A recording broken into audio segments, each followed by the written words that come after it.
Good And, morning. All right, take it interesting away. updates there from the social media. Um, One constant thing is that Nigeria is really hot right now, so we're going to have a conversation around that this All morning. right. Good luck with that, Zainab. All right, thank you for staying with us on the weekend show. You're now watching the climate chat segment of the show. And, the past week has been quite interesting in a number of ways. We celebrated love, and everybody was in a lovey-dovey mood. But one other issue that we all agreed on is that everywhere is so hot. In fact, some people, it got an extent that people were having to do all kinds of things just to subsides the heat. And it's important that we have this conversation, really, to understand why Nigeria is so hot right now and also what we can get to do about it. Just before we get to have that conversation, I have this very short video that would show you how severe the situation was from the past week.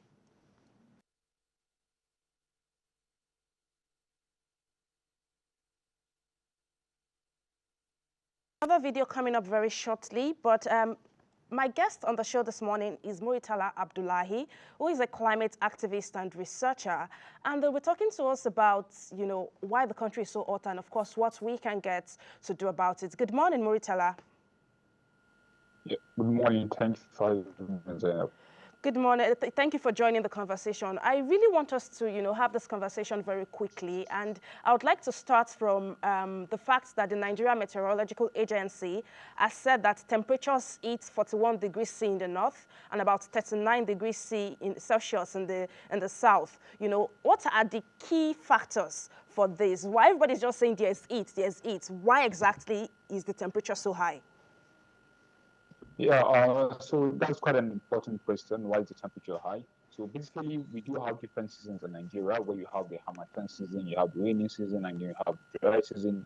And then also a lot of these seasons are shaped by the trade winds that move either from the north down to the south or from the south up to the north. And so what we have now is the heat stress as a result of these winds that are blowing and then other also conditions. And so we should also not forget how we also build in our houses. All these things affect how much the intensity of the heat, the kind of infrastructure that we have, the lack of things like trees that can help to regulate temperature because we kind of like cut down all our trees as we urbanize, and which is kind of like a very bad stuff as we can see now.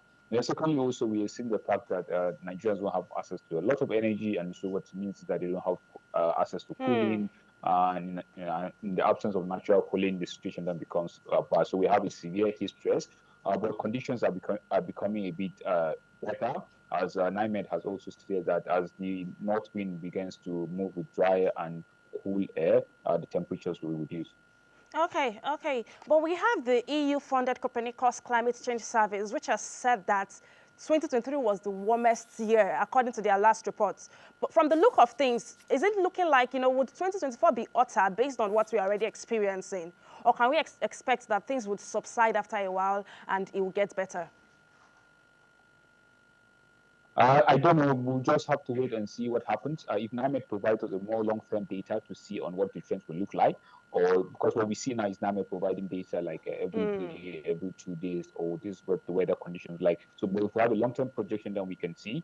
The situation is quite severe and it's going to have a lot of repercussions for people, and especially now that we're really facing the challenge of lack of electricity, which means that people can't have access to cooling. So there's going to be a lot of health implications and other implications on productivity, the economy, and so many things. So we hope that the situation will get easier as based on this new data from NIMED, and as we approach the rainy season, to get much better. So we will wait for the data and see what will happen. Talking about repercussions, what do we need to do now? How can we avoid the implications or the outcomes that could happen as a result of this extreme heat, like fainting, like chickenpox? What do we need to do as a people to minimize these consequences? Yeah, the question is absolutely important. There are both short and long-term responses that we can do. The short term, we need to ensure that there's good ventilation in our houses. If we have cooling, we need to use those cooling. And then also, if we can have alternative power source because of the challenges that we're facing on power, and that's also related to reduction in terms of power generation, either at the hydro or the gas power plant.